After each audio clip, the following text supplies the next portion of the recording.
こんにちは、村雲です。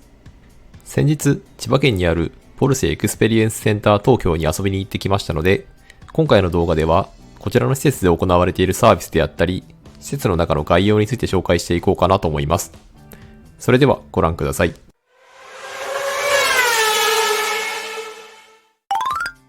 まずは、施設の所在地についてです。この施設は千葉県の木更津市にあり、実を言うと、この時私は横浜の動くガンダムを見に関東に遊びに来ており、この施設に関しては本当に思い立って遊びに行った形となりましたので、当日は東京アクアラインを突っ切って向かうこととなりました。続いて、この施設で体験できるサービスの概要についてです。この施設ではご覧の現行のポルシェの車種をレンタルし、最大90分間、ドライビングコーチの指導を受けながらサーキット走行を行い、ドライビングスキルを磨くコースと、ドライビングコーチが運転するポルシェの助手席に乗り、ポルシェのパフォーマンスを体験するコースの2つがあります。こちらが展望デッキからサーキットコースを見た前景となっています。三輪の間を縫うようなコースとなっているため、全体を把握することはできませんが、相当テクニカルなコースとなっていることが想像できます。実際にこちらの画像に示した通り、こちらのサーキットでは、ニュルブルクリンクのカルーセルや、ラグナセカサーキットのコークスクリューを模したコーナーもあり、ただ走るだけでもテンション上がりそうなコースとなっているようです。施設の中を紹介していこうと思いますが、その前に駐車場からもうテンション上がりっぱなしでしたね。これだけの種類のポルシェが一堂に会しているのを見ることができるのも、この施設の特徴かなというふうに思います。あと何気にカイエンのセーフティーカーはここでしか見ることができないかもしれないですね。受付を済ませてラウンジに入ると、何台かのポルシェ車両が展示されています。こちら不定期で変わるかと思いますが、この時は今ご覧になっているケイマン GT4、911、ウェック車両の919ハイブリッドが展示されていました。残念ながらドアロックされていたため、内装は見ることはできないため、ディーラーと同じ感覚で車両を見ることはできませんが、サーキット走行の待ち時間などに見て気持ちを高ぶらせることができそうですね。改めてケイマン GT4 についてですが、GT4 ということもあり、ウイングがついていたり、ブレーキキャリパーが巨大なものがついていたりと、ただものじゃない雰囲気がすごく漂っていましたね。車幅は 1825mm ということで、そこまで大きくはないんですけれども、塊感と言えばいいんでしょうかね。すごく筋肉質な車という印象で、速そうな感が半端なかったです。ボディカラーも黄色っていうのが印象が強いからかもしれないですね。続いて、こちら911カレラとなります。こちらに関しては、先ほどのケイマンと違い、GT 仕様ではなかったため、バリバリのスポーツカー仕様ではなくて、ラグジュアリースポーツの雰囲気でした。あまりポルシェの車両を間近で見たことがなかったのですが、とにかくラインが綺麗ですね。前方にエンジンがないことによる低いボンネットや、余計なものがなく、なだらかに落ちていくルーフのライン、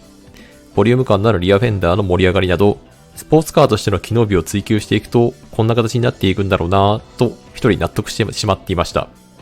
かっこいいというよりも、綺麗とかの感想が出てきましたね、この場合。はい。いやー、ちょっと感動してしまいました。ラウンジにはご覧のようにポルシェ関連の雑誌や資料なども展示されていました。こちらは歴代の911車両の特徴を全て収めた本となっており、すごい分厚さになってましたね。まだそこまでこの施設の知名度は高くないかなと思いますが、いずれは様々な世代のポルシェオーナーの方たちの憩いの場としたい施設側の思いを感じ取ることができました。その他1階にはグッズやアパレルが販売されているショップもありました。この施設限定販売のグッズはなさそうでしたが、ポルシェ関連のグッズはこちらで全て購入できそうでした。iPhone ケースなど欲しいなと思いましたが、スープラオーナーが使うのもなと思ってしまい断念しました。他で言うとブレーキの形を模したブックスタンドなどが自動車メーカーらしく洒落てもいたのでおすすめですね。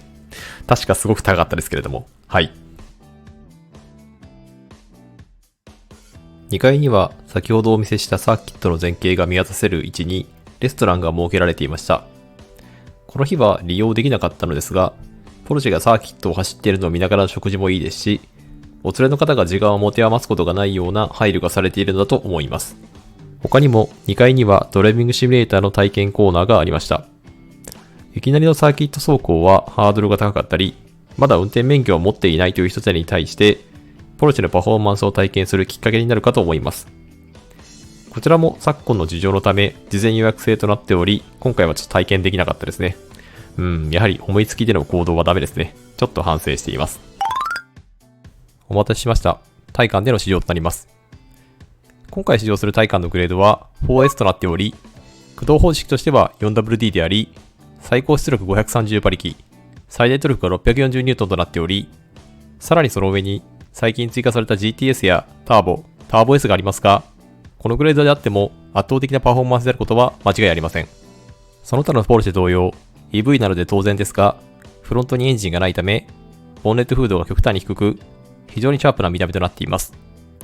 また、ボディサイズとしては、全長 4963mm、全幅 1966mm、全高が 1378mm と、全高に対して全幅がかなり広く、ボンネットの低さと相まって、すごくロー&ワイドな車両となっています。かなり大柄な車ではありますが、スポーツ走行するとどんな感じになるのかを、この後試乗で確かめてみました。内装に関しても、実際の内装デザインとなっており、デジタルメーターに加え、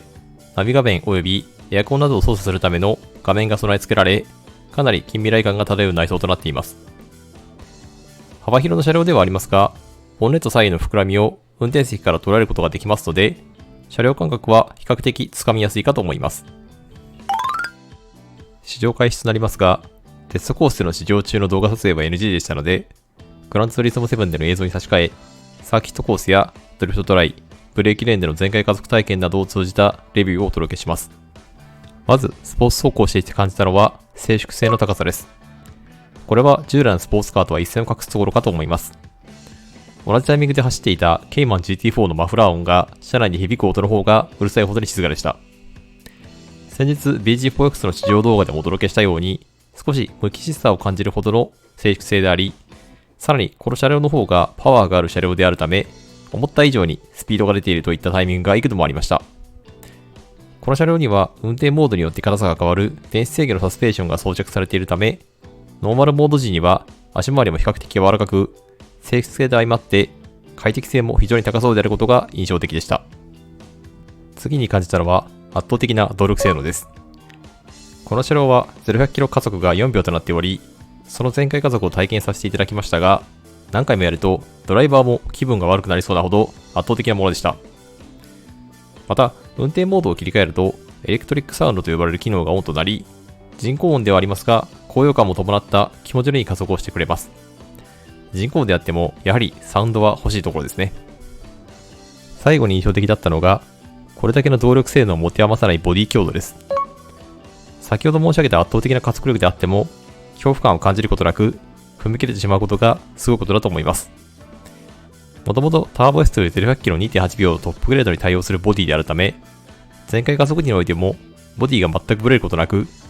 バッテリーを床面に突き詰めたことによる低重心の車体と相まって、素人では到達できないほどの限界領域の高さを感じました。ドリフト体感コーナーで振り回そうと思ってもうまくいかなかったり、マスが小さい低ミロでの走行においてもタイヤを鳴らすことさえできませんでした。ちなみにこの試乗での帰りに自分のスープラはどうかなと思い、ハンドルラフに扱った際、スープラの方が腰高感を感じてしまい、少しショックを受けました。この試乗自体のプログラムの感想としては非常に満足できました。ポルシェという一般行動ではパフォーマンスを発揮しづらい車種を特殊な環境下で乗ることができ、購入前の試乗としてもエンターテインメントの一環としても楽しむことができると思います。また、サービス面に関しても、一人のインストラクターの方が1時間半付きっきりで案内をしてくださり、ポルシェの魅力を引き出せるようにとアドバイスをいただけるため、より車自体の腕もアップするように思いました。このため、対価の実力を存分に味わえたことも合わせて、非常に有意義な経験をすることができました。今回の動画の内容としては以上となります。このチャンネルでは他にも、新型車の情報や、愛車のスープラ関連の DIY 情報の発信を毎週行っております。自動車好きの方の参考となる情報を発信していけるよう努めていきますので、動画の高評価とチャンネル登録のほどよろしくお願いいたします。また、動画内で実施してほしい企画などありましたら、コメント欄までよろしくお願いいたします。それではご視聴ありがとうございました。